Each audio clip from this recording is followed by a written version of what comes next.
विवाह झाला. 19 फेब्रुवारी 1630 छत्रपती शिवाजी महाराजांचा जन्म झाला. 15 एप्रिल 1645 ला महाराजांनी स्वराज्याची शपथ घेतली. त्यावेळेस छत्रपतींचं वय होतं 16 वर्ष. आम्ही म्हणतो महाराज 16वं वर्ष धोक्याचं नाही, ते मोक्याचं आहे. आद्यगुरु शंकराचार्य जगत भ्रमणा करता निघाले. शंकराचार्यांचं वय होतं 16 वर्ष. ज्ञानोबारायांनी ज्ञानेश्वरी सारखा ग्रंथ जगाच्या समोर मांडला. माऊलींचं वय होतं 16 वर्ष. छत्रपतींनी स्वराज्याची शपथ घेतली. महाराजांचं वय होतं 16 वर्ष. 16वं वर्ष धोक्याचं नाही, ते मोक्याचं आहे. 16व्या वर्षातच क्रांती केल्या जाते, म्हणून ते मोक्याचं आहे. 45 ला स्वराज्याची शपथ घेतली. 46 ला तोरणा जिंकला. 48 ला शहाजीला सोडवलं. 49 ला अफजल खान फाळला. 66 साली राजा आग्र्याहून सही सलामत घरी आले. 72 ला महाराजांनी सुरत लुटली. त्यावेळेस 2 कोटी रुपये महाराष्ट्रामध्ये आणले. 2 कोटी म्हणजे आताचे 75,000 कोटी रुपये सुरतवरून छत्रपतींनी महाराष्ट्रामध्ये आणले. 74 ला 32 मन सोन्याचं सिंहासन तयार केलं. 80 ला छत्रपती शिवाजी महाराज गेले. 81 ला संभाजी राजे झाले. 89 ला संभाजी राजे गेले. 1705 ला इंग्रज भारतात आले. 1725 ला अहिल्यादेवी होळकरांचा जन्म झाला. 1757 ला झाशीची राणी. 61 ला पद्मावती राणी झाली. 1857 चा उठाव झाला. 1882 ला वंदे मातरम गीत झालं, जो गीत आमचा प्राण आहे. 1893 ला स्वामी विवेकानंद शिकागोला गेले. हिंदू धर्माचा प्रचार करून 94 ला हिंदुस्थानमध्ये भारतामध्ये परत आले. 1902 ला स्वामी विवेकानंद गेले. 8 सप्टेंबर 1910 ला संत गजानन बाबा समाधिस्थ झाले. 20 ला लोकमान्य टिळक गेले. 23 जानेवारी 1926 ला बाळासाहेब ठाकरेंचा जन्म झाला. 27 ला सुभाषचंद्र बोस जेलमधून बाहेर आले. 28 ला ते हरियाली क्रांतीचे अध्यक्ष झाले. 3 जून 1947 ला माउंटबॅटन भारतात आला. त्याच्यासोबत एक मुलगी होती, तिचं नाव होतं लेडी एरिडरा. इंग्लंडच्या हिरो विद्यापीठाच्या लॉ कॉलेजमध्ये शिकत असताना त्या मुलीने प्रेमाचं जाळं 2 व्यक्तीवरती टाकलं होतं, पंडित नेहरू आणि मोहम्मद जना. ती भारतामध्ये आली आणि भारतामध्ये अश्लील फोटो दाखवून भारत आणि पाकिस्तान फाळणी कारणीभूत ती स्त्री झाली. बाकीचे कारण गौण आहेत, मुख्य कारण हेच आहे. 15 ऑगस्ट 1947 ला आमचा भारत देश स्वतंत्र झाला. 15 ऑगस्टला का केला? 14 ऑगस्टला का केला नाही? 16 ऑगस्टला का केला नाही? आम्ही कधी पंचांग काढा, काला झाल्यानंतर पंचांग पहा. पंचांग जर काढाल 15 ऑगस्ट 1947 त्या दिवशी येते जांभळ आवस. त्याला काही भागामध्ये गटर अमावस्या म्हणतात. त्या लोकांना माहीत होतं या हिंदुस्थानामध्ये सर्वात जास्त हिंदू राहतात. हिंदू लोक तारखेपेक्षा तिथीला जास्त मानतात. प्रतिपदा, द्वितीया, तृतीया, चतुर्थी, पंचमी, षष्ठी, सप्तमी, अष्टमी, नवमी, दशमी, एकादशी, अमावस्या, पौर्णिमा. वर्षात अमावस्या पडतात 12 अमावस्यापैकी सर्वात अशुभ अमावस्या तिला जांभळ आवस किंवा गटर अमावस्या म्हणतात. जांभळ अवश्याच्या दिवशी जर या लोकांना स्वातंत्र्य दिलं आहे तोपर्यंत सुखी राहू शकणार नाही. म्हणून 15 ऑगस्ट 1947 चा दिवस निवडला, म्हणून 15 तारीख आहे. 48 ला महात्मा गांधी गेले. 49 ला घटना केंद्रात गेली. 52 ला लोकसभेची पहिली निवडणूक झाली. 53 ला आंध्र प्रदेश राष्ट्र निर्माण झालं. 56 ला मुंबई गुजरात कडून महाराष्ट्राच्या ताब्यात आली. 61 ला विदेशी आक्रमण झालं.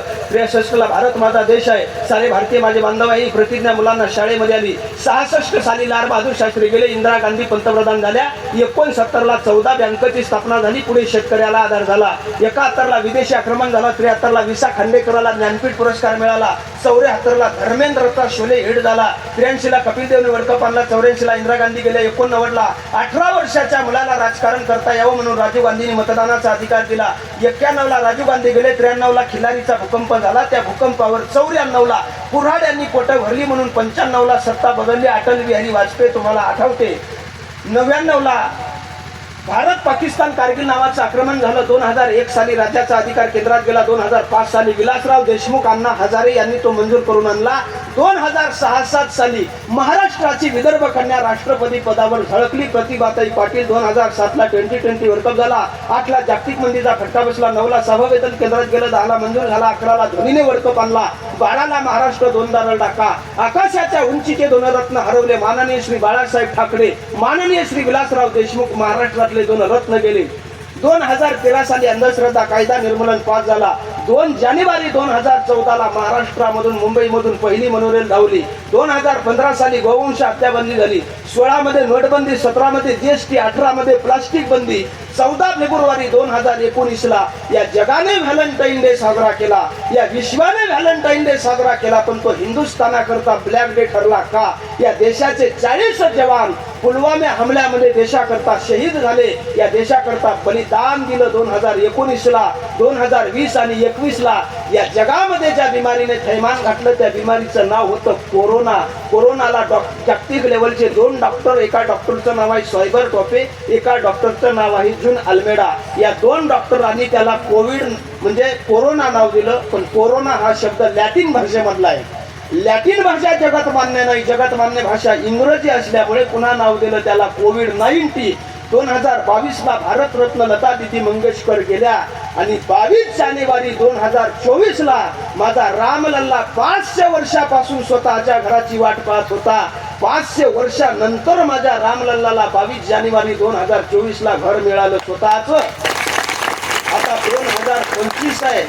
साईबाबांना, प्रभू रामचंद्रांना, पांडुरंग परमात्मा, ज्ञानोबारायांना आदी करून अखिल सर्व संतांना विनंती आहे, आता 2025 पासून उर्वरित जो काळ आहे आमचा समाधानाचा, सुखाचा आणि आनंदाचा जाऊ दे. देवा साईबाबा याच्यापेक्षा आम्हाला दुसरं काही नको रे बाबा. मी तुम्हाला एवढं का सांगितलं, तुम्ही माझी पुन्हा तारीख घ्यावी म्हणून. साईबाबाच्या समोर आहे आणि व्यासपीठाच्या समोर आणि बापूच्या समोर सांगतो तुम्ही घ्यावी, हा माझा आग्रह नाही. आम्हाला काही एका बिळा मारला खेळा उंदीर निघला दुसऱ्या बिळा, हे गाव नाही ते गाव, एका गावामध्ये आहे का आम्ही. पण माझा वैयक्तिक हेतू रामाचे शपथ घेऊन सांगतो, देव आणि धर्म आणि देश टिकावा. पवित्र गळ्यामध्ये तुळशीची माळ घाला. बापूंच्या हातून एवढे मोठे साधू तुम्हाला लाभले ते तुमचं भाग्य आहे. ज्या गोष्टी दुर्मिळ सांगितल्या त्याच्यामध्ये साधू, आम्ही साधू नाही बरं, आम्ही कीर्तनकार आहे. आपल्या तडाख्यात कोणीच उभं राहू शकत नाही, ते बापूनीच करावं, सर्वांना सांभाळून घेणं. म्हणून एवढा परमार्थ झाला, म्हणून हे लोक एवढे जुटल्या गेले. म्हणून बापूंच्या हस्ते तुम्ही माळ घाला, भाग्यवान असाल तर. ज्ञानोबाराय तुकोबाराय आमचा प्राण आहे असं मनामध्ये बाळगा. आणि सर्व कमिटी, साई मंडळी, सप्त्याहाची कमिटी असतील, हस्ते पर हस्ते वर्गणी दाते, अन्नदाते, गायनाचार्य मंडळी, कथाकार बाबा, सर्वच महाराज मंडळी बसलेली. थोडे मामा आहेत माझ्यावर नितांत प्रेम करणारी, आमचे RR पाटील आहेत. ही सर्वच आता नावं घेणे काही शक्यच नाही. सर्वच आमची महाराज मंडळी. गुरुजी सुद्धा मला 12-12 वर्ष एक महाराज शिकणं का सोपं आहे का? पण तरी सुद्धा प्रेम, मी काही एवढा खास कीर्तनकार नाही, फार अभ्यासू नाही, पण मुलासारखं प्रेम करणारी ही गावकरी मंडळी आहे. म्हणून ही गायनाचार्य, आता मला नावं तुमचे कोणाचेच माहीत नाही, पण माझेच आहात तुम्ही. माझी या जातीचे मज भेटो कोणी, आम्ही सर्वच ज्ञानोबारायांचे लेकरं आहो. आमच्या सर्वांची माय एक आहे, माऊली. म्हणून सर्व चोपदार, भालदार, विनेकरी, पहारेकरी, संपूर्ण कमिटी सर्वांच्या चरणी झालेली सेवा समर्पित आणि सेवेला पूर्ण विराम. ज्ञानेश्वर